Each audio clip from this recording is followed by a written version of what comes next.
912 Red Reviews, show where we talk about a variety of books from a Marxist and anarchist perspective. And once again, I am joined by my co-host, Justin Clark. Thanks for joining me, Justin. Thanks for having me, Corey. We're really getting into spring here in Indiana. It's like in the low 70s degrees Fahrenheit. So it's been really nice and warm today. Oh, nice. How is it in the Great White North? We had a decent week, but then now it's snowing again. Oh, okay. Well, and in true Indiana form, it could very well snow. Yeah. Like there's no guarantee. We've had snow in April, so it's like there's no guarantee of that. For sure. Well, tonight we're doing a book that's one of those kind of like with capitalist realism, where it was like, wow, it took us this long to do that, right? Where you would have thought we would have done that earlier. We would have done this book earlier on, but I'm glad we haven't, because I think this will be my second go around reading it, and I had just as much fun reading it the first time, if not more, than I did this first time, and I loved it, and I still do. I think it's arguably one of the most influential works of anarchist literature, and because one of the things our viewers asked was like, hey, can you do more anarchist stuff? I'm like, absolutely.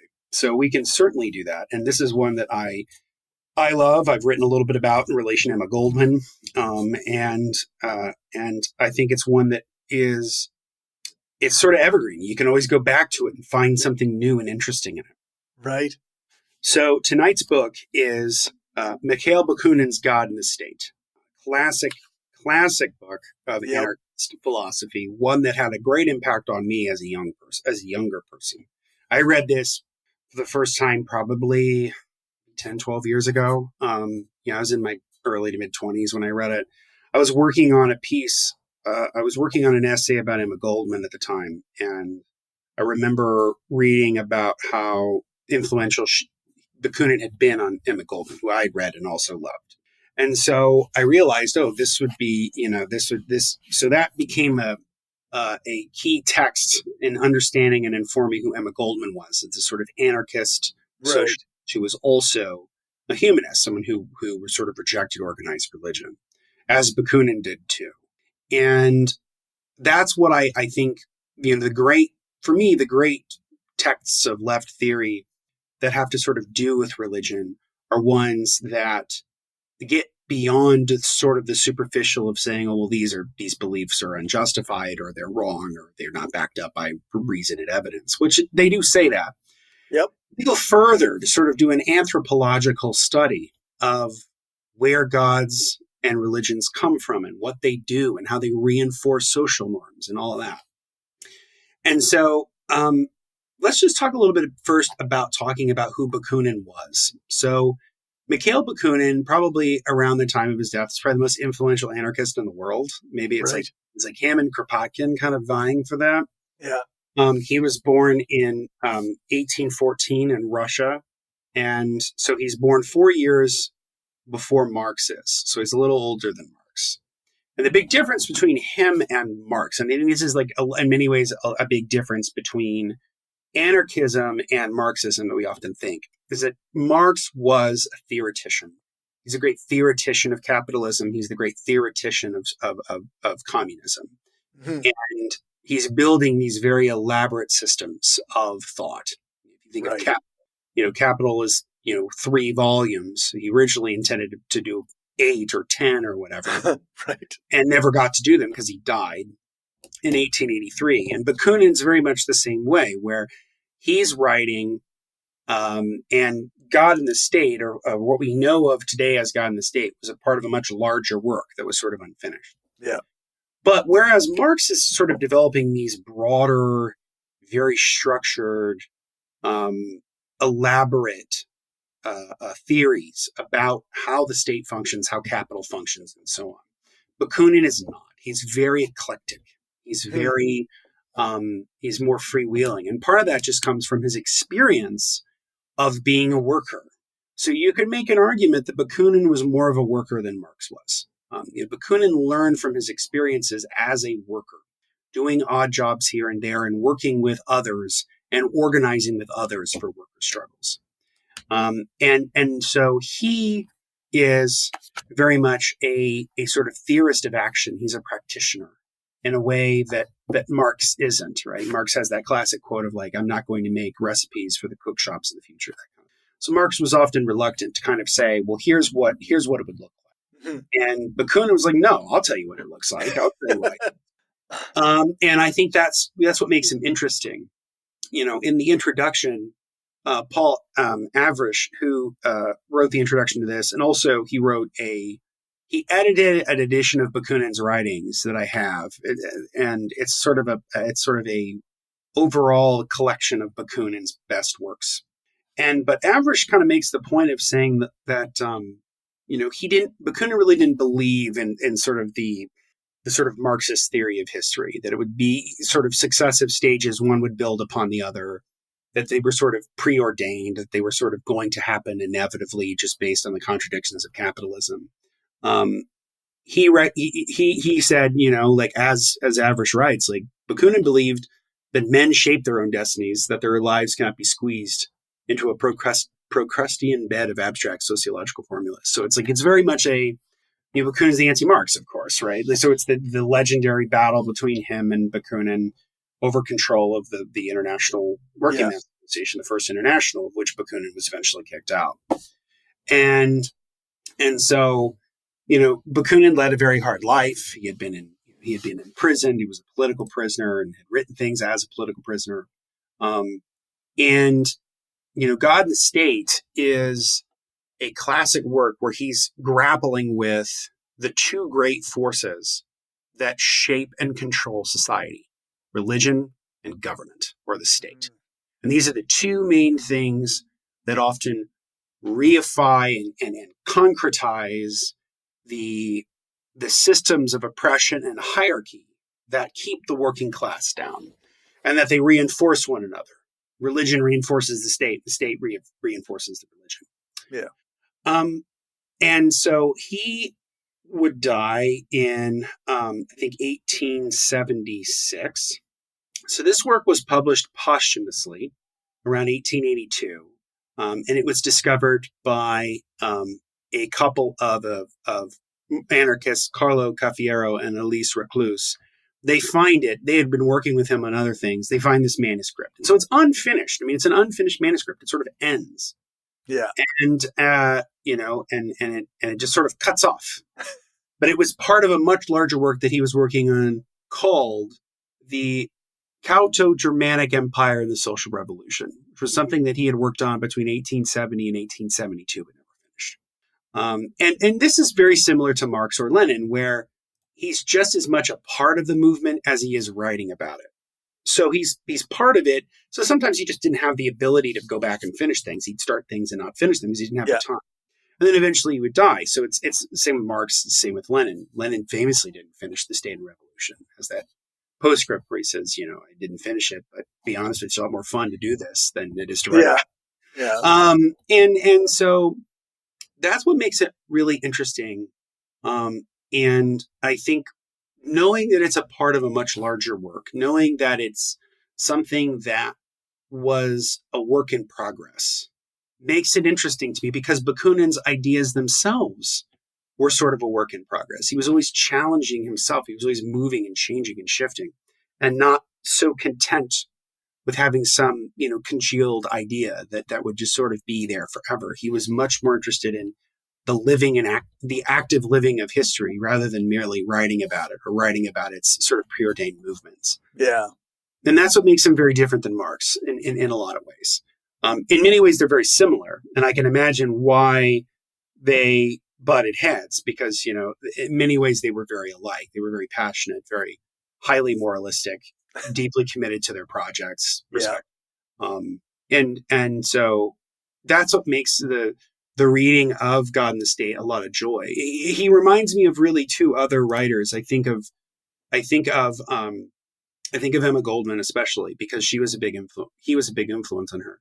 But the other person who I think about, who is writing nearly the exact same kind of stuff in the 1870s, was Robert Ingersoll, who I've written about extensively. Okay. And Ingersoll, famously writes stuff like Some Mistakes of Moses, which is this speech that he gave. That's this critical review of the first 5 books of the Old Testament of the Bible. And some of the parts of God in the State that I read, I was like, oh, you could pull this and put this in an Ingersoll speech. Like they're very close.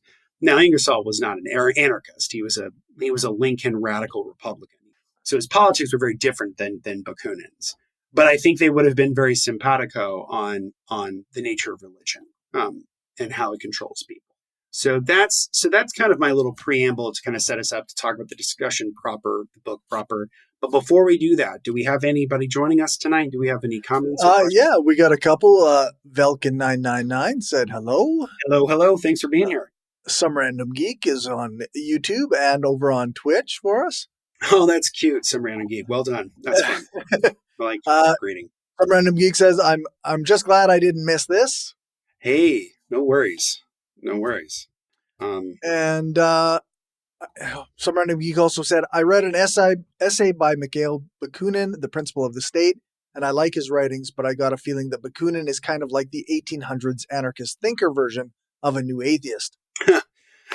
Perhaps. I mean, I would give him a little more credit than that, I think. I mean, my main thing is he writes with a sort of moral clarity that I find very, very invigorating. And he's very no nonsense. And in that regard, he's similar to the new atheist in terms of that strident style. I can admit that when I was listening to his words, I did get a Hitch type vibe. So yeah, I can see where the new atheist kind of thing came in. Totally. Absolutely. And Salim is here. Hello. Thank you so much for joining us. So yeah, I mean, so I'm very excited about talking about this tonight because this is one of the rare moments where we both get to read something together. You've read it too. So it's really nice. Not to denigrate you at all. I'm just saying, like, it's nice every once in a while, like, and then we can sort of talk. And sometimes I always worry that I'm like talking at you rather than talking with you. So it's always good to have that discussion. But so, it is written in the mid to late 19th century. So it does have that sort of very flowery, emotionally evocative language. And then Ingersoll writes like that too, and so does Emma Goldman. I mean, that particular type of writing is a very difficult kind of writing because you're writing something where your goal is to be analytical, but it's also propagandistic. God in the State exists as a propaganda tool. Same as, Emma Goldman's work or Robert Ingersoll's or Marx's or Lenin's. Like they exist as to be propaganda. Right. In a good way, not in a bad way, but in a way that is good, that would work for working people and for regular people. But there's a lot that he has in common with Marx. It's a difference of method, maybe not necessarily difference in conclusions. It's a difference in method. But, on the first page of the book, he says, the whole history of humanity, intellectual and moral, political and social, is but a reflection of its economic history. Boom. That's totally right. That's historical materialism right there. And Marx would agree with that. I would agree with that. I think that's a fundamental thing. Yeah. That the economic forces of society largely shape what happens to us, what we become, and what we seek to become within this system of capitalism. And so I think that was really, really good. When he's talking about Satan being like the first free thinker, that was where I was like, oh, this reads very much like in a Robert Ingersoll speech where he talks, because Ingersoll has said many similar things to that. Is that right? Satan is like the first great free thinker who's, because there's a line of Ingersoll's where he says, give me the tempest of thought and action rather than the misery of like ignorance and faith. Banish me from the Garden of Eden, if you will, but first let me eat of the fruit of the tree of knowledge. Like it's very like, So when Bakunin's writing like Satan, the eternal rebel, the first free thinker, the emancipator of worlds, he makes man ashamed of his bestial ignorance and obedience. He emancipates him, stamps upon his brow the seal of liberty and humanity, and urging him to disobey and eat of the fruit of knowledge, right? So it's like, it's very similar to what Ingersoll wrote. Yeah. And I love that. I think that's right. That's right. It's one of those, you're like, yes, I am now a Satanist. Mm-hmm. Yep. That was my reaction was like, fuck yeah, I never really thought of Satan that way, but like, Yeah. yeah, no, that's awesome. Satan is the first rebel. I mean, that's the one thing that the Bible never does is it never posits the idea. It never says clearly that God's the good guy and Satan's the bad guy. Right. It's sort of implied, right? And when the way that I read the sort of Garden of Eden story is that Adam and Eve are banished from eating of the fruit of tree of knowledge. And of course Adam blames Eve for it because she's the one who does it first, and says, "Oh, it's okay," or whatever. And so women are more independently minded than men in the Bible, at least at that particular moment. Right. And I kind of like that. Yep. And women, for 2,000 years have had to live the repercussions of Eve eating the apple first, right? And so, the fact that they're banished from Eden, and then they are no longer immortal, they're no longer living in paradise. They have to live, and they have to struggle, and they have to learn. And it's if anything, it's kind of a gift because humans, if we had just stayed in Eden, we would have just been, essentially we would have been slaves to God. Whether or not, we were going to live happy lives in Eden, the fact that we were going to stay there, but it was predicated on ignorance. There's so many things you can do in the Garden of Eden, but the one thing you can't do is you can't eat of the tree of knowledge. Right. You can't eat of that. You have to stay ignorant. So right out the gate, the Bible's telling its believers to be ignorant. It's predicated on ignorance. And that's wrong. So, that's what makes Satan kind of a liberatory figure. Promethean in many ways, because he's challenging that sense of obedience. And you get that sense of that Bakunin really doesn't like authority and is willing to throw off the shackles of arbitrary authority. Because why is God the leader? What makes God so special as to be the one who tells me what to do? Right. He's the one who brought me into the world. Like, why do I have to follow what he wants? If anything, I'm his creation. Wouldn't he want to listen to me a little bit? Those are the kind of questions that you can ask and sort of think about as you're going forward. And he really makes a clear connection to like God being this authoritarian figure, of course, hands the world over to people like Napoleon or hands people the world like Frederick the Great or whatever. And I think that's right. And on page 12, he says that there are three fundamental principles that constitute the development of humanity. One is human animality, the fact that we're animals, the fact that we're finite creatures on a finite planet. Two is thought, and three is rebellion. And he says to the first properly corresponds social and private, second science, and to the third liberty. So it's human animality, thought, and rebellion. Rebellion is such a core aspect of being human to become. Yeah. And I like that. I agree. Yeah. I think one of the greatest attributes of humanity is the ability to say no, is the ability to dissent, and to dissent against the arbitrary authorities of others. Yeah. And I think in the time that we're living in now and the increasing rise of authoritarianism around the world, I think it's very important for people to realize that there's nothing natural about any of this. Right. That it's socially created and it can be socially dissolved, and that the way to do that is through revolt, that there's a moral imperative for revolt, that through revolt comes human progress. Yeah. And that's so cool to me. I love that. Yeah, no, it's, I don't have much to add except that, I fully agree. Yeah. So, and so we realize that, he talks about how theology is really predicated on this idea of, I believe it because it's absurd, right? The credo quia absurdum in Latin. I believe it because it's absurd. And why would anyone want to believe in things that you have no good reason to? And that goes beyond just religion.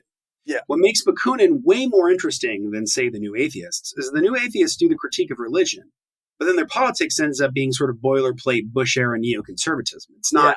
They don't take the critique of authority of God to the next logical conclusion, which is, well, if the authority of God is arbitrary, then the authority of the state is also arbitrary, as currently constituted. Yeah. They don't make that jump. That's where I think that's what makes Bakunin so much more interesting. Is he's saying that the authority of the church is just as arbitrary as the authority of the state, and that states exist to subjugate humanity. And this is where he's very different from, say, Rousseau. And Avrish makes this point in the Right. introduction that Rousseau sort of believed in the social contract as a means of sort of protecting liberty, and Bakunin doesn't believe in that at all. His argument is no, you don't have to create these elaborate systems to protect liberty. Liberty should be a predicate of building society, period. That you don't have to build these elaborate state-like structures to preserve freedom, that you can build freedom through the abolition of capitalism and the emergence of communism, that you don't have to have the state to build the society that we wish to have. I think that's really good. I think that's right. Yeah. Do we have any comments or questions? We have a couple, yes. Okay. Some random geek said one thing about Marx and Bakunin. Even with all of their history together, Bakunin still did Russian translations of some of Marx's work. That's cool. That's cool. Yeah. I think that I think for both of them, there was probably a begrudging acknowledgement of their respective genius. I mean, it's a different type of form. Yeah. And I think that what makes them both important, and what's, I think, the guiding light of this particular project, what you and I do, is that mixture, that blending of the importance of action and the importance of direct action, or the importance of building those systems that are free of hierarchy, to just sort of grab the bull by the horns and do the work, right? Right. And while thinking about it, right? Because there's always this predication that anarchists are just doing stuff, they're not thinking about it. No, they clearly are definitely thinking about it. And Bakunin was a very deep thinker. He was just very unorthodox. Like he didn't. Yeah. Whereas like Marx it's like I said earlier, it's extremely structured. It's structured. It's systematic. He's building a whole view of it. Yeah. Like a 30,000-foot view of it.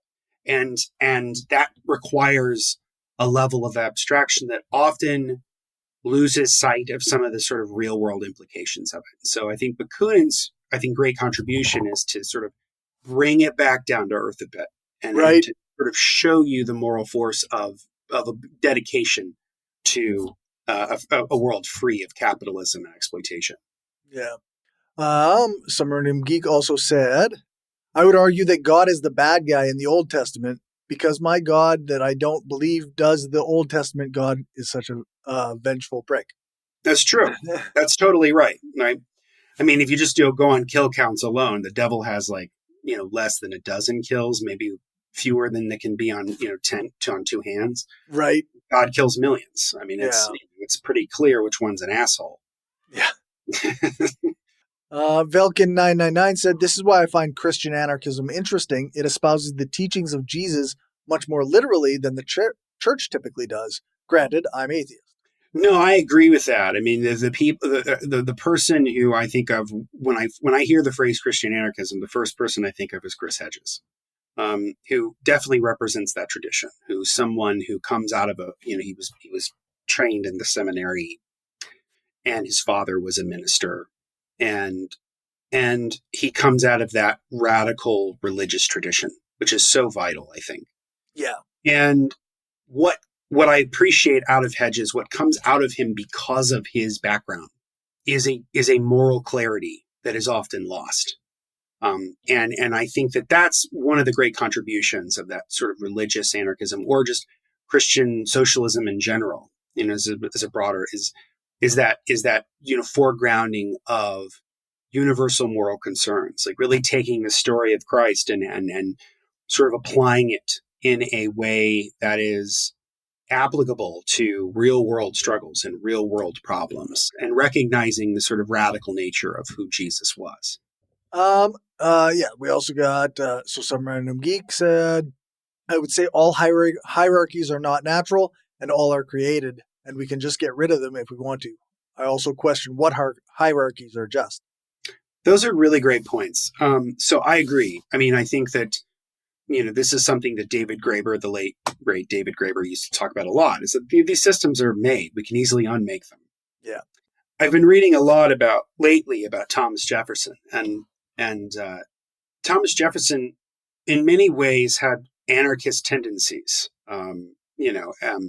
Sort of he really believed in sort of dissolving political power down to what we would today call townships. I'm not sure what they might call them in Canada, but in the United States, you have states, and then within the states, you have counties.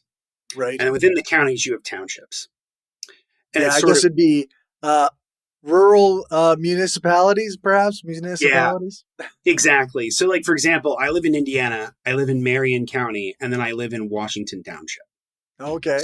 So like, and so the reason why the Washington Township matters is because there's the Washington Township school system. So it's like certain part of my property taxes goes towards that specific school system and certain specific things like roads.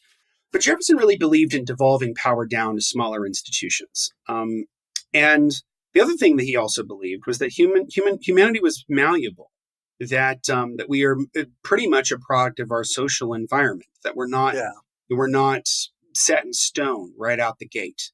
And that really puts him at odds with a lot of the thinkers of the proto-Enlightenment or even the Enlightenment. You think of somebody like Thomas Hobbes. We talked about Thomas Hobbes last time, where it's that man in a state of nature lives brutish, nasty, and short.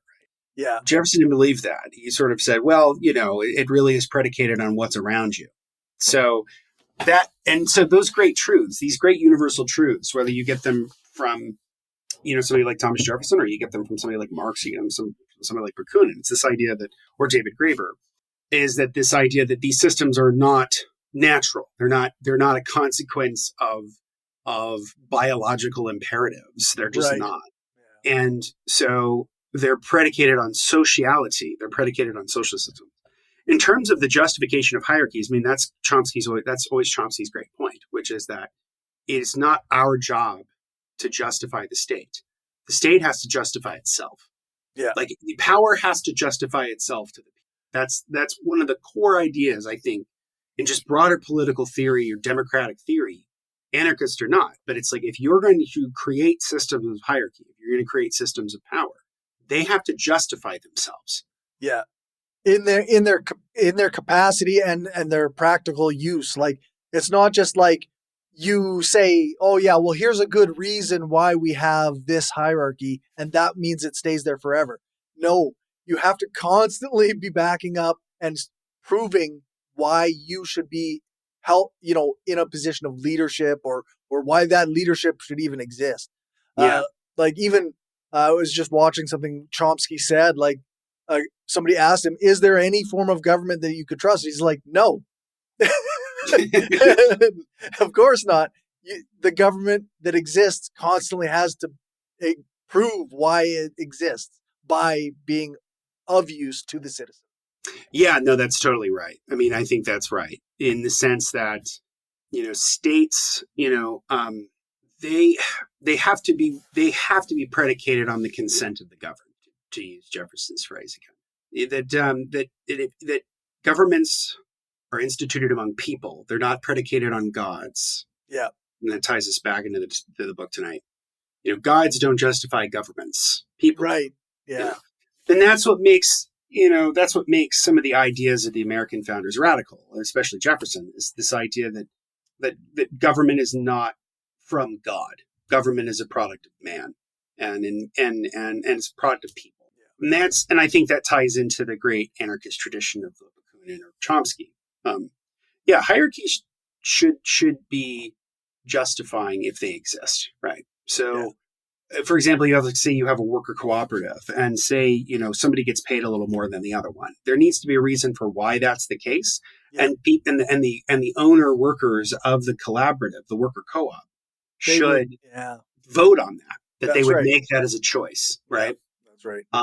This is also Marx's point in the Critique of the Gotha program when he's talking about equality. When we talk about equality, we don't just talk about the idea of, well, everybody should be paid equal, because that's not what Marx believed. What Marx believed is that there are probably going to be people who get a little more money than others because, one, maybe they have kids, or two, maybe they contributed a portion of it that was so significant that the collective ownership all agreed that it was worthwhile to pay this person a little more because of their unique contribution to something, right? Right. This is why I always get a crack out of when people say, "Oh, in socialism there won't be innovation." It's like, of course there would be innovation because you would have public institutions that would be robustly funded, either on the national level or if we don't have that, like on the local level that could facilitate what is needed. Right. And then on top of that, then you could also have these vibrant worker collaboratives and cooperatives, right? This sort of participatory economics, Paracon, the idea of Michael Albert and others, is that you can have a robust market economy that is built of workers' cooperatives that is buttressed by social democratic policy like that. Yeah. Like you could do all of those things, and they would be done democratically. People would make those decisions, and ultimately, probably the best way to do it is to make those things as local as you can, because then more people have more direct control. That's right. And that's not to say that local is always perfect. I mean, we talked before about how sometimes you leave things to small towns. It's how you get sundown towns in the American South. Yeah. But or Jim Crow laws. But that's why you have to have broader policy that shapes the local, right? And you think of it as sort of varying degrees. But again, these have to be justified. They have to be justified by the people. Yeah. Which is why, thinkers as diverse as Chomsky or Thomas Jefferson or even Leon Trotsky talked about the idea of permanent revolution, that you don't just get settled with whatever's in front of you. You constantly evolve it and change it. Jefferson himself explicitly said that you would that you should basically cancel out all debts after 19 years. Just wipe them out. He also said you could probably get rid of every government after 19 years and start over. Yeah. But anyway, it's not the Thomas Jefferson show. This is the Bakunin episode. But no, I think like there's these through lines that exist from the Enlightenment thought of which Jefferson was a part to Bakunin. Right? It's a logical step. But do we have any other comments before we get going? I guess Summer and Geek also said, yeah, there we go. When I think of Christian anarchism, I think of Leo Tolstoy. That's a great example. That's probably the example. Yeah, that's great. That's totally right. Yeah, I don't know much about that, but I do know that that's the case. But that's like the example. I just go to Chris Hedges because I'm really familiar with his work and I've read a few of his books. Yeah. Okay. So one last comment before we move on. Some random geek just wanted to say, just to mention this before others do, Thomas Jefferson was terrible with slavery and his slaves. There's a 4-parter of Behind the Bastards of Thomas Jefferson relationship with his slaves. Absolutely. No, that's 100% accurate. Jefferson, and I'll add a quick comment on this. So Jefferson absolutely was terrible. There's no question. And he was one of those who didn't practice what he preached. So he often wrote very eloquently about why slavery was immoral, why it should be abolished. And in specific instances of his political career, tried to write in specific provisions to end slavery, whether it was the provision criticizing King George III and the Declaration of Independence regarding slavery that they cut out, his edition of trying to abolish slavery in Virginia and the Virginia Constitution, like that got cut out. But in Jefferson, there's this push and pull between his broader beliefs and the exigencies of the period, his pragmatism. So basically, he argued because Jefferson was broke most of his life. This is part of the reason he didn't like debt very much, was because he was broke most of the time. So the only money he was what we would call asset rich and cash poor. So the really only assets that he had were his land and his slaves. And so practically, on a practical level, it was pretty hard to get rid of the slaves because they were basically allowing him to have a lifestyle, and he grew accustomed to a specific type of lifestyle. And that makes him, I think, really morally compromised. There's no question on that one. Right. And I think that's what makes him an interesting character in American history, is these contradictions. It's why I like studying him, is because of the contradictions inherent in the American experiment. The contradictions we're still living through today. So yeah, absolutely. I think on the issue of slavery, Thomas Jefferson was a complete moral monster. Despite the fact that he wrote many eloquent things and did try to do specific things policy-wise, he wasn't willing to do that for his own personal life. And that's where he failed. And I think his failure was his failures, both political and personal, led to the fissures within the country that led to the Civil War. So Jefferson's failures are our own failures as Americans. And I think that that's what makes him interesting to me. But yes, absolutely. People can read about that. I just finished an excellent book about Thomas Jefferson by Fred Kaplan, who writes about Jefferson as a writer and talks about all the time about sometimes Jefferson was just kind of up his own ass, like he was sort of full of himself. And so, writers often write not just to reveal, but to conceal. Mm-hmm. And Jefferson was very good at that. He used writing as a form of concealment, of not telling you exactly what he thought or what he believed. He often hid behind language, and that's what makes him, I think, morally compromised, to put it nicely. So yeah, no, great comments on Random Geek, for sure. Yeah. But anyway, again, it's not the Thomas Jefferson show. I'm sorry. Whether or not we could do a Thomas Jefferson episode, I was like, I don't think we can. But I just kind of wanted to talk about it in terms of local control and the importance of smaller and smaller governments because they're easier to control. For sure. So when we think about how religion shapes society, one of the things that Bakunin really requires of us is to recognize that religion is something that is man-made. It's not sort of a eternal truth, that it's something that was built over time. It was the way that early humanity tried to understand itself. So this is like the sort of sociological or the anthropological view of religion, where we may not even get into like the specifics of the beliefs, although Bakunin does do that about that specifically in regards to Christianity, but they're wrong. But also that, but the idea that that religion is often used as a tool to organize people, to accept social inequities, to accept hierarchy, to accept oppression and exploitation. Right. Because religion is often used as a justifying force for all of those things. And in the book, he says Christianity is precisely religion par excellence, because it exhibits and manifests to the fullest extent the very nature and essence of every religious system, which is the impoverishment, enslavement, and annihilation of humanity for the benefit of.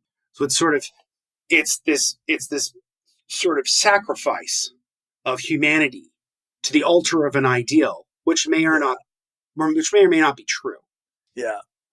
Yeah, which he said it isn't true. He believes, that it's man-made. This is not true. Yeah. This is nonsense. I mean, he says on the following pages, like, the idea of God implies the abdication of human reason and justice. It is the most decisive negation of human liberty, and necessarily ends in the enslavement of mankind, both in theory and practice. And he's right. God is the ultimate authority. Yes, God's the ultimate authority, right? And so if the state is saying that you must obey God, right, then it becomes this real push and pull where, because God says this is right, and because the state says it's right, therefore I must follow it because they're saying it's correct. Yeah. So this is how you get people in human history who may not believe in what a specific government might be doing, but they'll say something along the lines of like, well, maybe this is God's will. Right. And so, well, we don't know what God's will is. We don't even know if God exists. So just saying, well, maybe this is God's will is, again, it's an abdication of responsibility. It's an abdication of your freedom. Yep. So he's very critical of idealism in God and the state. And he's really critical of it in multiple ways. So he's critical of it in terms of religion and the God, but he's also really critical of it in the ways in which this kind of dictatorial thinking, this sort of arbitrary authoritarian thinking, manifests itself in science. Yeah. So my favorite stuff in the book is where he's sort of talking about science, and talking about how important science is, and how much he very much believes that science can help life, but that it shouldn't guide life. Yeah. And what he means by that is that, we should use science for the benefit of humanity, right? We should eradicate disease. We We should find alternative sources of fuel to not ravish the planet. We should clean up the planet from the abuses that it's already experienced, that we should, that we should extend life, that we should help people, that we should use science as a means of understanding the world better so that we can make better decisions. But again, it's still about decisions. He's arguing that you shouldn't use science merely to just give you a justification for decisions. And so, Yeah. yeah. Yeah, it's I found this section really, really interesting myself because, like you say, this is also kind of around the same area where he uses the line about talking about boots, I defer to the boot maker. Like, yes, when we're talking about these subjects, we can say, yes, you're the person who knows the most about this subject, but you don't get to tell me how to run my life because you know the most about this subject. Exactly. And so you can see in his work, he's very critical of the systematizers. He's very critical of the philosophers who try to build a full systematic worldview. Yeah. So it's this kind of indirect dig at Marx. He never says the word Marx. He never talks about Marx specifically, but it's a little bit of a dig. But I think some of that's important. So this is, one of the things I really love about God in the State, it is one of the best works of political philosophy that I've read that really hits home about the problem of scientism. And we've talked about this on the show before. Yeah. So what is scientism? Scientism is the belief that that science should answer all of our questions, that science should be the be-all, end-all of how we understand the world. And we know the end result of scientism is ultimately a society that's very degraded by the abuses of science, but also one that no longer respects science. Yeah. The logical consequences of scientism are things like the atomic bomb and the Holocaust. But the logical consequence of it is the anti-vaxxer movement and New Age crap and all that, and crystals and New Age healing and all this kind of woo-woo shit, is that science, much like the state, has to justify itself. It has to go to the people and explain to them why this is important. Yeah. But we should also have a populace that is rational and should understand and rational enough and critical and with a capacity for critical thinking that allows them to understand, right? So when I defer to the bootmaker, it's like I'm going to defer to a doctor on vaccines, for example. I'm not just going to use my own opinion on that because I'm limited. And my human reason teaches me that I'm limited. I do not have knowledge of that. Yeah. I must seek that out. Reason is predicated on knowing your own ignorance and recognizing when you don't know certain things and reaching out to others and working with others to develop solutions to problems. This is the sociality component of where Bakunin's thought takes us.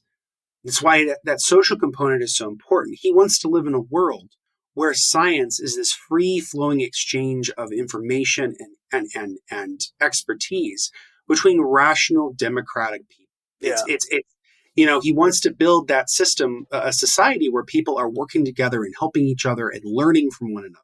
That there is no authority other than that which can be demonstrated by reason itself. Yeah, so that's what makes his critique so powerful, and why I love it. And I think it's the best part of the book. I think it's the most interesting part of the book. And really hits home why it's so imperative for us to be critical thinkers, but also recognize our own limitations and reach out to others. Yeah, that's right.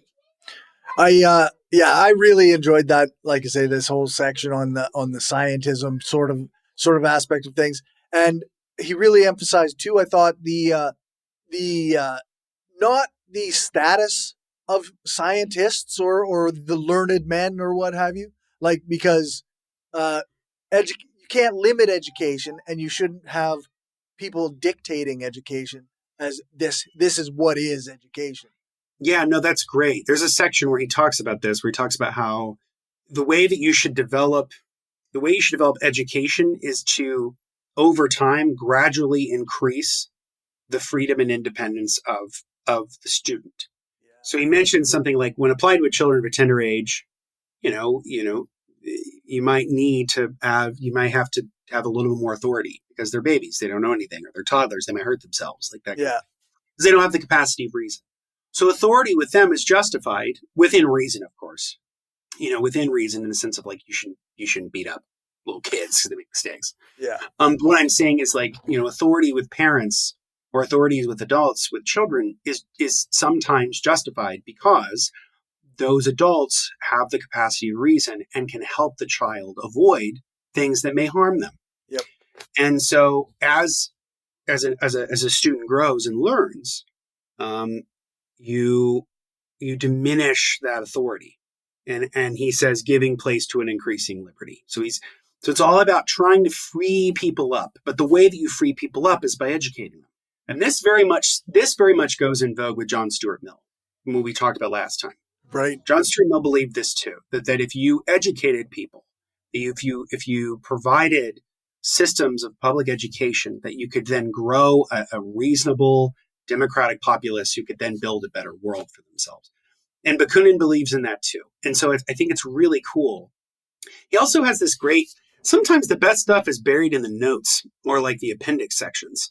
So he talks about how they will be schools no longer. He calls them popular academies, in which neither pupils nor masters will be known, where the people will come freely to get if they need free instruction, and in which, rich in their own experience, they will teach in their own turn many things that to the professors who shall bring them knowledge which they lack. It's a mutual instruction, an act of intellectual fraternity between the educated youth and the people. So this is real. So he's kind of anticipating, the pedagogy of the oppressed. He's kind of anticipating Paulo Freire, right? And I love this because we've all had the best teachers are ones who not only teach you well, but are also open to learning from you. Yeah. And some of the best teachers I've ever had were always open to my excitement of learning and wanted to learn from me. And, that was my fourth grade teacher, Mrs. Hall, or my high school English teacher, Mrs. Benina, or in college, like, whether it was Father Bernie O'Connor, who was a mentor to me, taught me international relations, up through graduate school, Phil Goff, who was my thesis chair. I learned from them and they learned from me. It wasn't just a simple, you sit here and you listen. It was more of a, I'm going to teach you what I know, and then you share with me what you know and what you're interested in. And it's that reciprocity and sociality, which I think is so crucial to building a left political project, that you have to have that sense of openness and tolerance and willingness to learn from others. That is so crucial to building a free society, because if you can build those kinds of characteristics in people, then you don't need as much authority. Yeah. Do we have any questions, comments? Some random geek said, Marx has his own history on anarchism too. Rudolf Rocker wrote an essay on that. Yeah. So there's a lot of different writings from Marx. I have a collection of writings of Marx, Engels, and Lenin that's about anarchism that I've been meaning to check out as sort of a critique. But yeah, those are the broader critiques, right? I mean, you can go to Engels' classic essay on authority or something like that. Rocker is someone I don't know as much about. We're going to do anarcho-syndicalism later in the year. I'm really excited about reading him for the first time. He seems like a really interesting dude. For sure. And I learned about him first from, I think, some random geek years ago when we were doing one of these. So, I'd never heard of Rudolf Rocker before, but I definitely checked it out afterwards.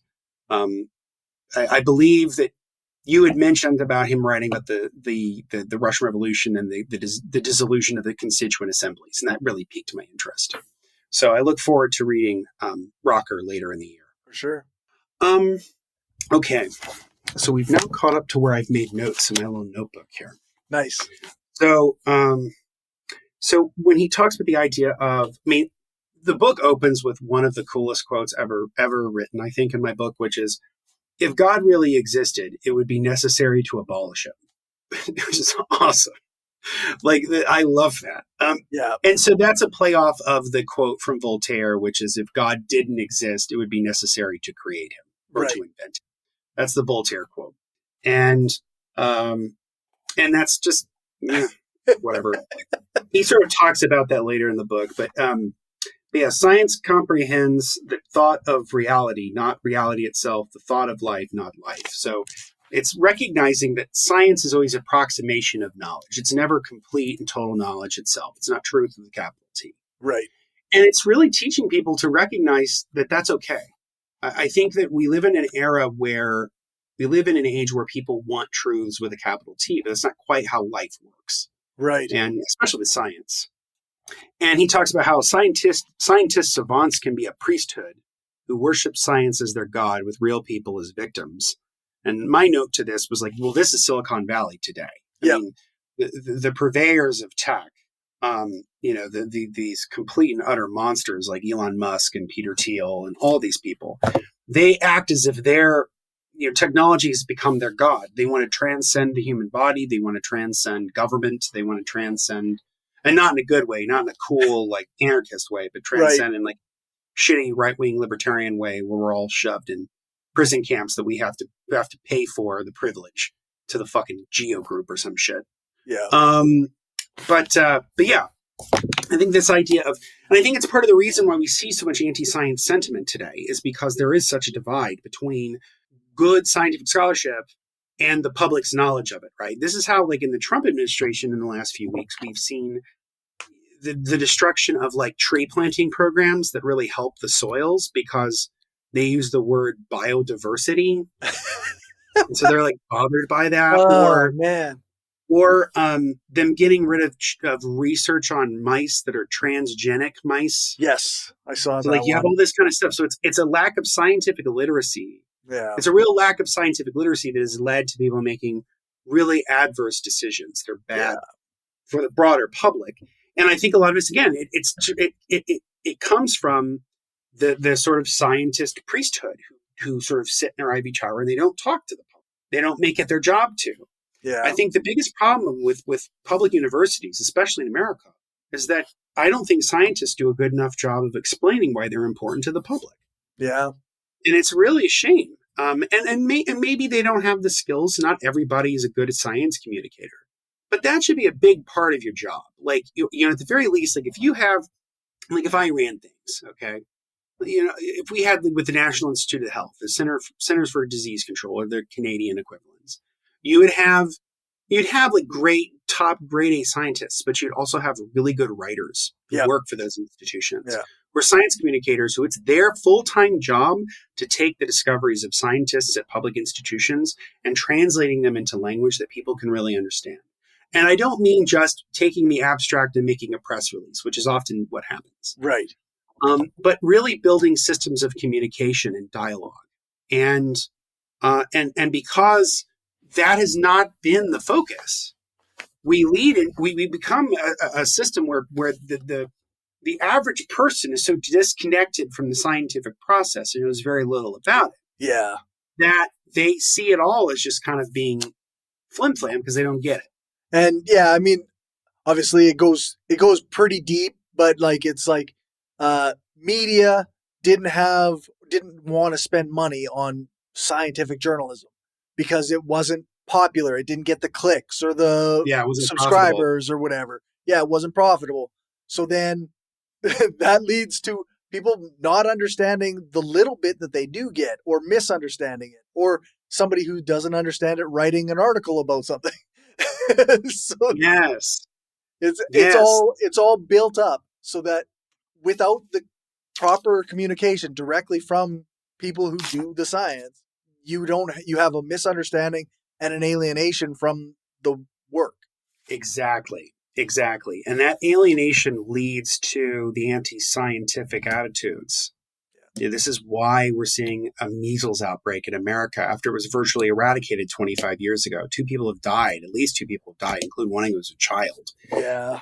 And it's precisely because the only people that we allowed in the room to be the quote unquote, skeptics were people like Robert F. Kennedy Jr. Like they were the only ones allowed. Yeah. And because we didn't have good critical thinkers at the forefront of science communication and science writing, but it just didn't happen. It also has to do with public education. This all goes back. A lot of this goes back to education. That you have a public that doesn't know much about science, and that was Carl Sagan's great point years ago. Yeah. Where we live in a society so dependent upon science and technology with a public that knows very little about it, Yep. and that's sort of a recipe for disaster. And he was right. For sure. So that's the thing that's interesting to me is that so much of Bakunin's philosophy is predicated on developing rational, moral people. And so because if you created a society where people were rational and moral and just, you wouldn't need government. Yeah. And so, he's trying to build, it's like, okay, we don't like the state. Here's how we can get rid of it. Yeah. The way to get rid of it is through the gradual emancipation of the mind and the emancipation of people broadly.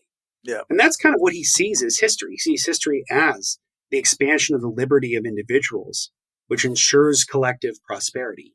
So he sees those as going hand in hand. There, again, as we've talked about before, there's a false dichotomy between individualism and collectivism. Yes. Yeah, for sure. That a truly free and open society, a democratic society, we want where individual rights are protected and collective responsibilities ensure those individual rights. Yep. And those individual rights then encourage and precipitate collective understandings and collective responsibilities. I think that's what I love about this section of the book about science and about how we build science and knowledge. I think Bakunin was really onto something here. And it's something that it's really kind of cool to read that knowing he wrote it in the 1870s. Right. Yeah. Because it's incredibly modern. It's very modern in its thoughts. It's great.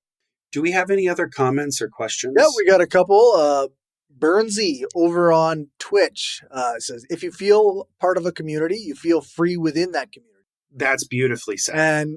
And communication helps many relationships. That's beautifully said. I think that's beautifully said. That's exactly right. That if you build collective societies of reciprocity and kindness and tolerance, people will feel free to be themselves. That's right. And that's the thing that I love. I mean, that's the thing I'm always enamored with when people go to, say, like comic book conventions, or they go to like gaming conventions. Every year in Indy, in around August is Gen Con, which is like this big gaming convention. Yeah. And seeing all these people in their fun little outfits, and they're all happy and they're having a good time, and they all have these shared values of the things that they love, and they've come together to sort of revel in that. I just think that's beautiful, dude. Like, I love that. And I think you can do that with society. And the way that, but in order to do that, you have to destroy capitalism. Capitalism that's right. Out of everything. That's right. Yeah, for sure. Some random geek said, I also recommend Rudolf Rocker's doorstop of a book, Nationalism and Culture. I haven't finished it. Also. Oh, yeah. That was when I was looking at books to do. Some random geek. I picked the anarcho-syndicalism one because it was short. Because I got to do one of these every 2 weeks. It's like you can only do so much. It's got to be readable. Yeah, but no, that was another one that I was like, I definitely will check out. I think that's very prescient considering what's going on now today with sort of the rise, the sort of resurgence of nationalism around the world, especially in the right-wing context. Velkin 999 in reference to the things that they got rid of under the Trump administration, they got rid of stuff related to Enola Gay too. Yes, so the Enola Gay, for those who don't know, was the plane that dropped one of the atomic bombs in 1945. They got rid of it simply because they did a Control F, found the word gay, didn't know what the hell it was, and they deleted it. This is one of the this is the lowest common denominator kind of absolute trash administration type ideas. Yep. Like this is government by ChatGPT. I mean, that's what it is. Just garbage. Yeah, it's total garbage. And I mentioned to a public history friend, I'm like, I never thought that, didn't expect Enola Gay controversies to come back into the chat. Because that was a whole controversy in the early 90s because they wanted to display the Enola Gay at the Smithsonian. I learned about this in my public history courses. In the early 90s, they wanted to display the plane, the Enola Gay, in Smithsonian in an exhibit about World War II because it was getting very close to the 50th anniversary of the end of World War II. And they didn't want to do any kind of interpretation or information about the Japanese. They just wanted to say the name of the plane and what it did and how it ended the war. Rah, rah, USA.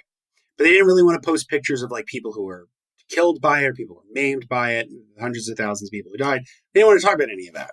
And that became a very big controversy where the people at the Smithsonian wanted to do all of the talk about the Japanese, but the broader public, and when I say public, what I really mean is the right-wing ecosphere of the time, led by of all people, Lynn Cheney, who was Dick Cheney's wife, who used to run, I think, the National Endowment for the Arts or the Humanities at one point.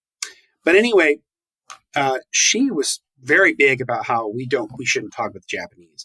But that was a big controversy in the early 90s. So like the Enola Gay coming back into the picture, I was like, oh my God, it's controversial even 30 years after the fact. Right. But for completely different reasons. But for for a whole other set of reasons. Like I said, the people who are running the federal government right now, not the sharpest tools in the shed. They're some of them are, and if they're not stupid, they're evil. Yeah. And then that's a Venn diagram. It's not like those are mutually exclusive. Yeah. Some of them are stupid and evil. Some of them are evil and stupid. Yeah. Burnsy over on Twitch again. I'd love the idea of a program which would have people planting trees across the Sahara Desert. I think that would help the environment and the planet. So it's so awesome that you mentioned that. And of course, we can criticize China and the government. That's fair. China's actually doing something like that. So they are doing a tree planting program. I think in parts of northern China, which is rather arid. Okay. And they're planting trees, and they're trying to bring back some of the habitable parts of the country. So, excuse me. No, I agree with you 100%. I think that would be great. I mean, to me, there's such obvious stuff that could be done that would be dirt cheap. That's the other thing too. It would be so cheap just to plant some trees. Like it wouldn't be that expensive. Yeah. You know. But part of the reason, and again, I'm a part of the problem because I eat meat.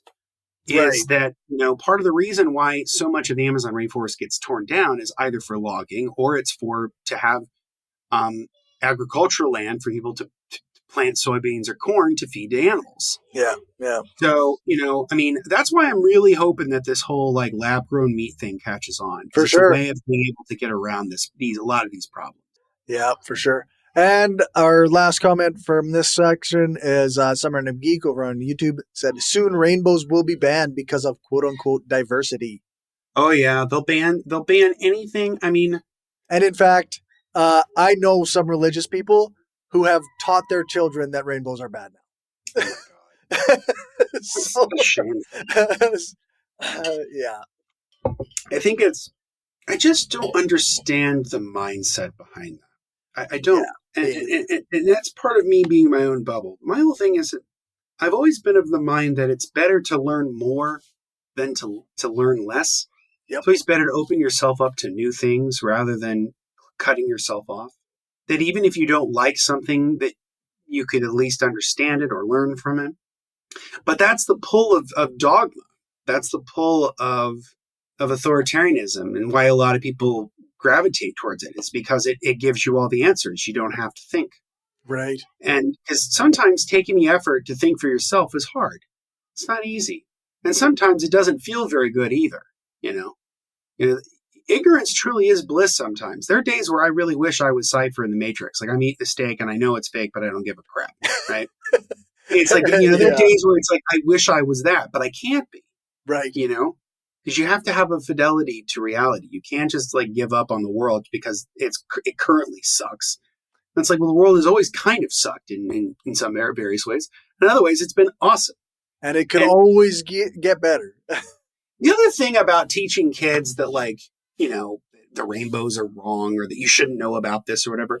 What are kids going to do when you tell them not to learn about something? They're going to go out and learn that exact thing. Like we were kids once. That's exactly what we did. Yeah. If my mom or dad told me not to look up something, it was the first thing I was going to look. It goes back to Bakunin's point about rebellion being part of humanity. Bingo. It is our nature to rebel. The problem is that we live in an era where that rebellion is like misplaced. it's not directed in the right direction, right? Like Yeah. people's form of rebellion is like, I hate rainbows and I'm not going to get vaccines. Like that's a shitty form of rebellion. That's pretty It's weird. bad. It's very strange, but but yeah, so we're getting towards the end here. So there are a few main things I wanted to talk about before we finished up. So Sure. he makes this brilliant point, which I've never read anywhere else, and it probably exists in other places. I thought this was genius. And let me see. It's on page 66. He's talking about sort of like the immortality of the soul. He's talking about how that's kind of an untenable concept. He makes the great point of saying that, like, if souls are immaterial, then why are there inequities among people? Some are stronger or smarter than others. If so, does that mean the souls of people are inequitably dispersed by God? That's my paraphrase of it, but it's a really great question, right? Which is that if we're all equal in the eyes of God, why are there inequities? Right. Especially ones that have nothing to do with us. Like, like if you're shorter than me, like you didn't have anything, you don't have a choice in that or whatever. But this idea of the immortality of the soul can also lead to a belief of, well, to God, you're all equal. But so it doesn't really matter if you're equal now, but you'll be equal later. But hell, even that's unclear. Yeah. So it's like, it's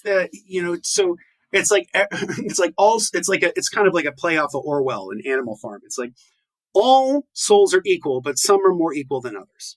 And it's just kind of absurd. It kind of highlights the absurdity of idealism. And he's critiquing idealism in all forms, political and religious. Right. He talks about sort of the movement of control from religion to the state. And the state reinforces, the authority of the church reinforces the authority of the state, which is then reinforced on the people. And then the people, through their own beliefs in the state or in the church, then reinforce it again. I drew it as kind of a diagram. I don't know if this will show up. I'll see if I can get this to show. Look at me doing like a makeup. So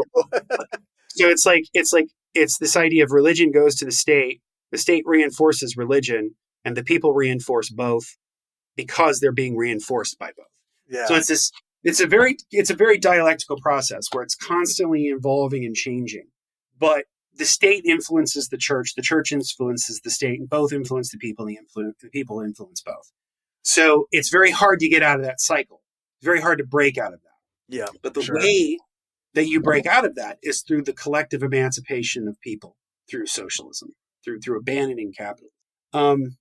He's sort of in the latter half of the book, it's a sort of an intellectual tour of history where he's talking about a lot of different concepts of God.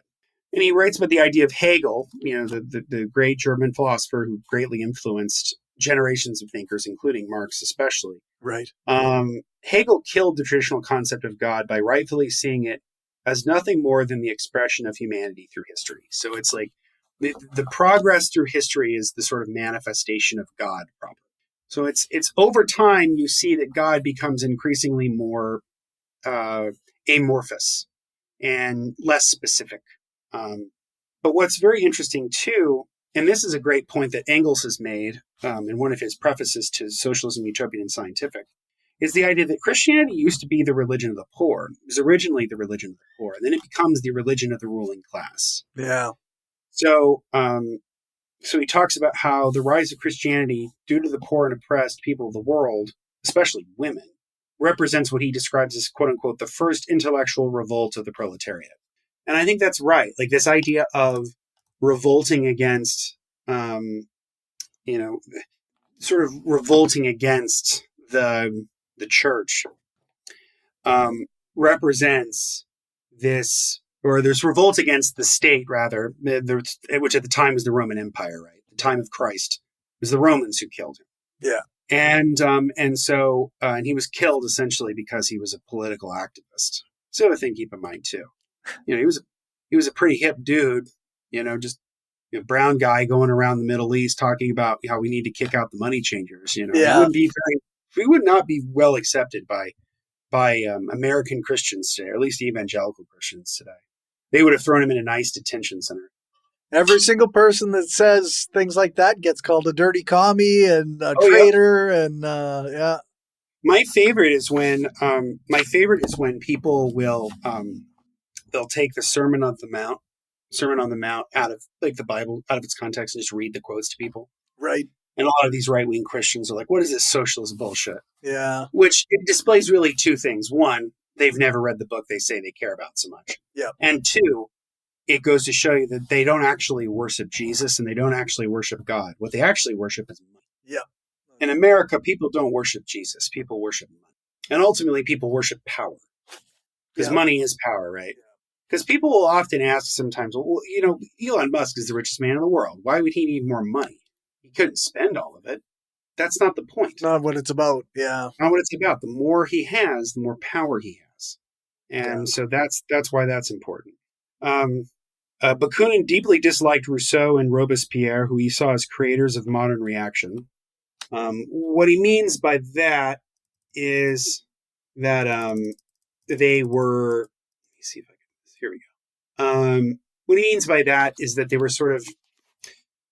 they were reinforcing a lot of the problematic idealism of religion, but doing it in a secular context. They're sort of stripping it of its sort of religious ephemera and sort of in its place putting like a secular version of it. And so Robespierre, obviously one of the leaders of Jean, as he writes, you know, Jean-Jacques Rousseau invented the supreme being, the abstract and sterile god of the deists. And then Robespierre guillotined first the Hebertists, who were like these other radicals during the French Revolution, and then the very genius of the revolution, Danton, in whose person he assassinated the Republic. So they are so wedded to their concepts, these abstract concepts, that they're not trying to test on reality. They're just trying to enforce them on reality. Mm-hmm. Creates a tyranny against the public. There's a really interesting point that Bakunin makes, which is that materialists really are the real idealists. We're the true idealists, in the sense that because we understand material reality, we're constantly bouncing our concepts off of the real world. Right. But we have principles which are sort of timeless and universal, like fairness, justice, equality, freedom. That in sort of reinforcing our materialism, we actually uphold the greatest of our ideals. And then conversely, those who are the pure idealists, in order to make their ideal work, they have to force material reality to conform to it. Right. Which often creates tyranny and inequality and despotism. For sure. And so, you know, this was Robespierre. This was the authoritarians who eventually perverted the revolution in Bakunin's eyes. You could say the same thing about the Bolsheviks, or you could say the same thing about like Stalin, right? You know, or even Lenin. That they have these very core ideas, and they're going to force society to conform to them. Yeah. Fascists do the same thing, right? So authoritarian governments of all stripes are idealists in the sense that they have these broader principles they're trying to apply, and they force society to conform to it. Yeah. And in doing so, they make no one free. They make no one equal. Yeah. I thought that was a really good point that he makes. For sure. And let's see. Oh, one interesting part is that he talks about the bourgeoisie eventually embraced religion as a means to control the poor and working classes, which is right. Mm-hmm. This is the transition of Christianity from being the religion of the poor to being the religion of the ruling class, specifically in Europe. He also talks about how Protestantism is the bourgeois religion par excellence. I think that's absolutely true. So he talks about it accords as much liberty as is necessary to the bourgeois and finds a way of reconciling celestial aspirations with the respect which terrestrial conditions demand. Consequently, it is especially in Protestant countries that commerce and industry have been developed. So this is him a generation or two before Max Weber, who wrote the classic book, The Protestant Work Ethic and Spirit of Capitalism. Right. He's saying right here that it's the Protestants, they really know how to kick in that capitalism. And it makes sense. I mean, when you think about it, right? So Protestantism, especially in the Calvinist forms, with predestination, the idea that no matter what you did in your life, it didn't matter if you were a great person or you're terrible. There were a predestined set of people who will go to heaven or will go to hell. Right. And they are the chosen ones. And in capitalism, you kind of have the same thing, where you have sort of the chosen ones. Because it doesn't matter how hard you work, right? Yeah. Yeah. You can work your ass off in capitalism and still end up dead ass broke at the end of your life, right? And so, and then you can have people who are shiftless and lazy, or they're bullshitters like Elon Musk, who are worth hundreds of billions of dollars, even though they really don't do anything. Yeah. And so, but it's their just place. This was the right path. This was exactly as it was intended, right? The naturalizing of capitalism that you see, where people just say, "Oh, well, this is just the natural effect of the market," and all this kind of stuff. That's the same thing people used to say when, "Well, this is just God's plan." That's right. That's God's plans for you. Yeah. Like, it's the same logic. And Bakunin really hits on that. It's the divinity of kings or whatever, right? Like it's Exactly. Yep. And so he talks about how he talks about the idea of doctrinaire deism. So the bourgeois recognized they couldn't do like the old time religion. They had to kind of manipulate it for coming times. And so so they sort of sanctioned a new state with this sort of doctrine of deism, where the God sort of becomes amorphous and isn't as clear. And that allows the state to sort of warp religion for its own purposes, which is the broader point I think Bakunin's trying to make, whether it's about deism or not. The broader point is to talk about how the state will change and manipulate religion in order to serve its purposes, because religion's like a release valve, right? Much like the welfare state is. Yeah. For capitalism, you have to kind of let out the steam every once in a while, or people will revolt, which is the natural consequence of building a system so unfair and so brutal. And that's pretty much where the book leaves off. You know, it's at that point, it just kind of ends. Yeah. But what I think is the genius of God and the State is that, like Marx, Bakunin is making a historical materialist argument for why religion developed over time and why it still has an influence on society today. And he's arguing, similar, as I mentioned before, similar to John Stuart Mill, that if you were to build a society of rational, compassionate people, you wouldn't need religion anymore. Yeah. Oh, how I wish it was true. And you know, it's a lot harder than that.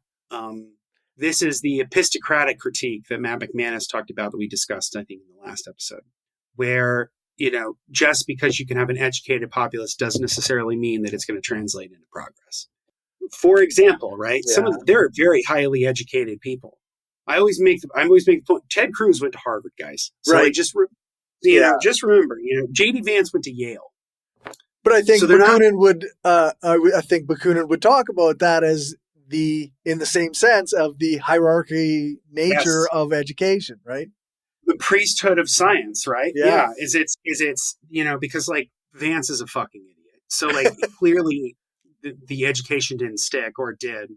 Or it's the wrong the kind of education that's made to place people above each other, and it's like business degrees or whatever. Yeah, exactly. I mean, like the business school, like that was not a thing 100 years ago. Business schools didn't exist. Yeah. It's it's just MBAs are just elaborate certificates you get in how to manipulate people. I've got the guys at work now. We're all making fun of. Good, as you should. You know, I mean, being college educated is no guarantee of not saying stupid shit. For sure. Okay. I have 2 college degrees myself. I've said many stupid things over the years. I mean, it's no guarantee. And so real knowledge, real education, and I think this is what Bakunin gets at with the book. Real education is in the dialogue between others, that it's informed by reason and by compassion and by recognition of one's own humanity and the humanity of others. So that's God and the State. It was a great book. I loved this. It was really fun reading it the second time around.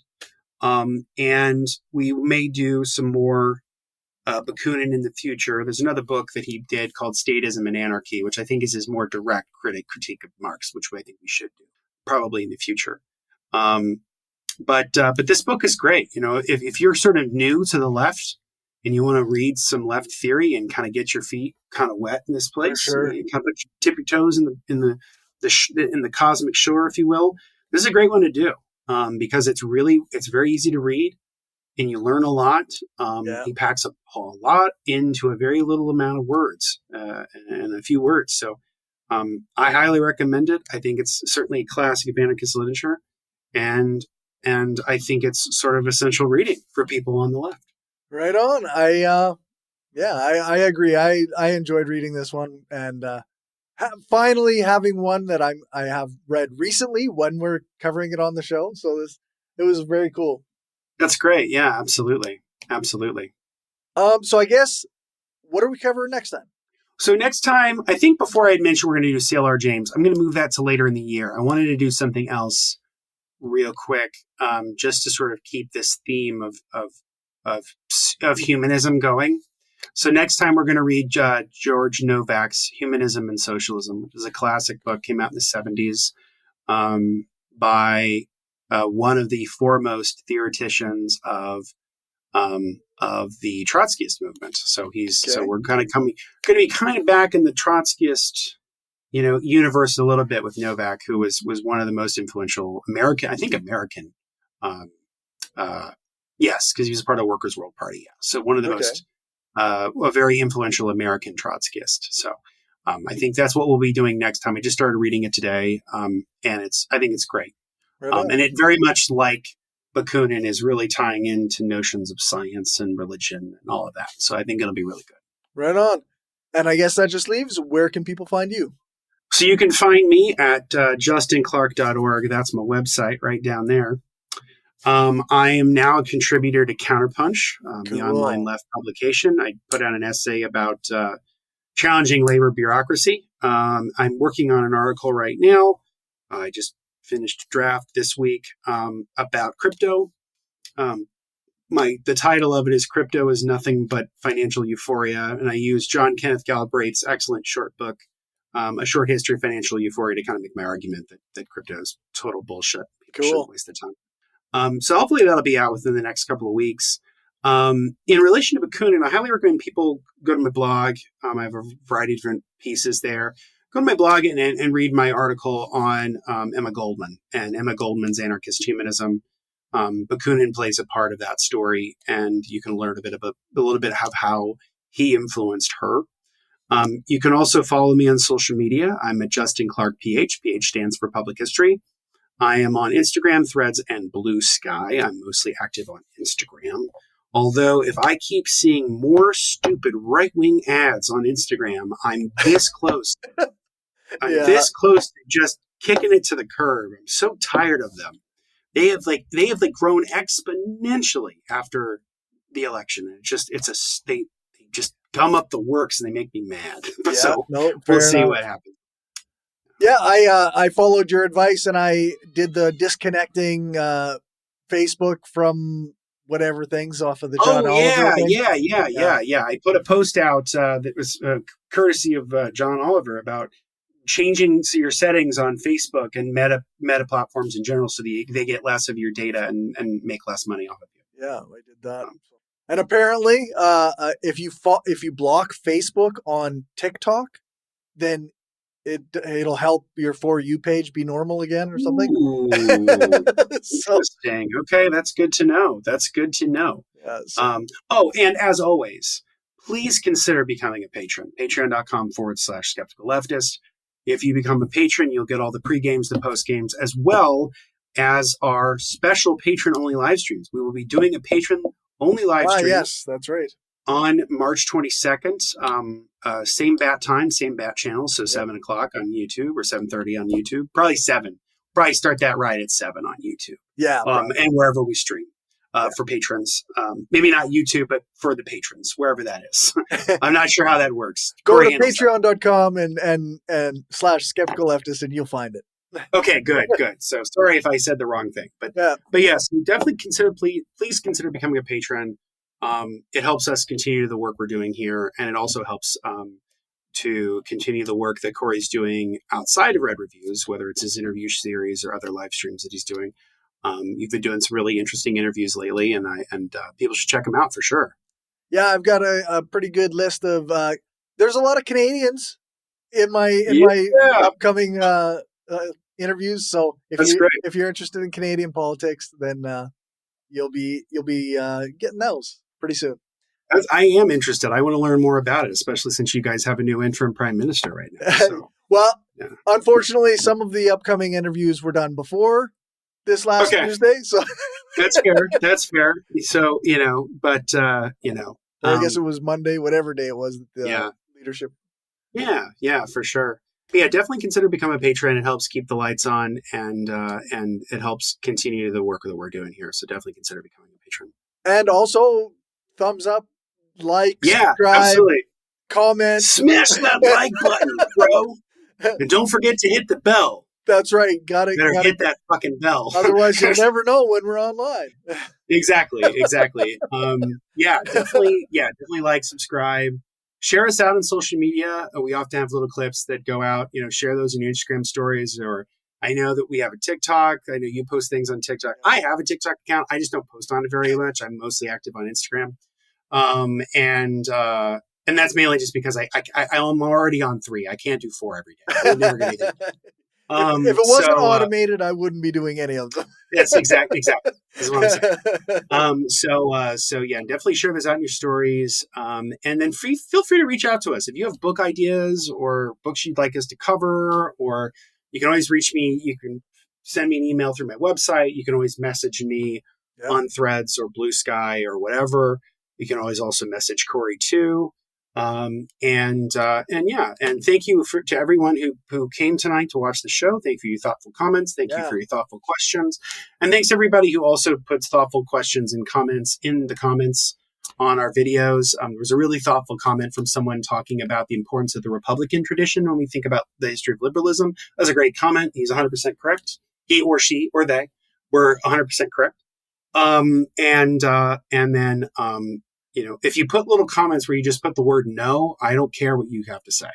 So it's really, you didn't take the time to explain why you think no. Yes. So why should I take the time to give a response to you? Yeah, we actually, I believe that was the comment that made me think of covering some of the more thoughtful comments during the live stream, the Patreon live stream. So that was an incredible segue, my man. So yes, that's what we'll be kind of doing with the Patreon live stream this month is we're going to go through some of the more thoughtful comments that we have received over the last few months that we've not been able to get to on the regular show. So I look forward to doing that. And of course, we'll take new questions from people who watch as well. So of course, absolutely. Of course. All right. Thank you again to everybody who was here. And thank you, Justin. And have a good night. Thanks, Corey. It's been a blast, my man. I'll see you in 2 weeks. All right, folks. That's all for now. Thanks for watching or listening. Remember to share this show with your friends or on the social media site that you use the most. Thank you to everyone who supports this show on Patreon. I really appreciate it, and it helps me keep the power on. Thanks to my top patrons, Damian Marie at Hope, Some Random Geek, Justin Clark, Dan F. Smith, and Lisa Glass. And thank you to my new patrons. You can stay tuned for the list of patrons at the end to see your name listed. If you aren't a patron and want to contribute, you can do that at patreon.com/skepticalleftist, or you can send a one-time donation to buymeacoffee.com/skepticallefty. I also have a Substack where you can subscribe for free or you can donate per month. And lastly, you can get a paid subscription on Spotify that will give you the same access to bonus content and extra long episodes.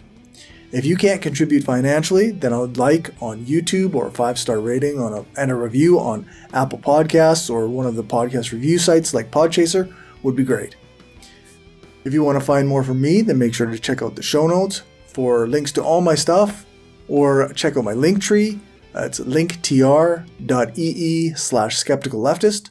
That's where you can find all of my social media spaces and communities.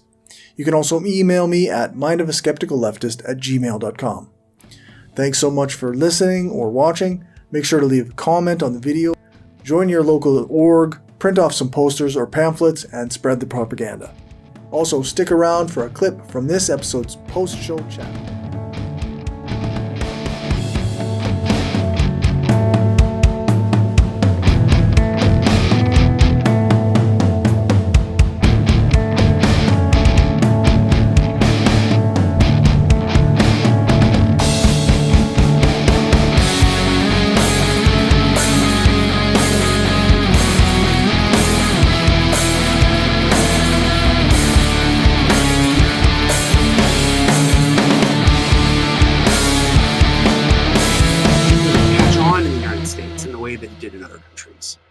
And I think a lot of it had to do with the fact that for most of American history, pretty much until the 1970s, American capitalism worked for a lot of people. There were millions of people who were pulled out of Yep. poverty. And you did have, and this was back when back in the days of the Rockefellers and the Carnegies, they built libraries. They built Grand Central Station. That was what Cornelius Vanderbilt Yeah. built. They like put their money into like making the world a little better. They're not weirdos like the people we have now. This is exactly what the modern rich are missing in their placating of the people. Like they have no idea. They just think if I got mine, then everybody should be happy for me. Exactly. That's not how this works, man. And part of the reason why it was different back then is a variety of reasons. I mean, part of it is, probably some of it's probably the religiosity of the United States mixed with the real sense that the ruling class, some of them genuinely lived in fear. So, in the 1890s, you did have in the early, in those turn of the century period, you had militant labor unions that were shutting factories down and doing militant strikes. And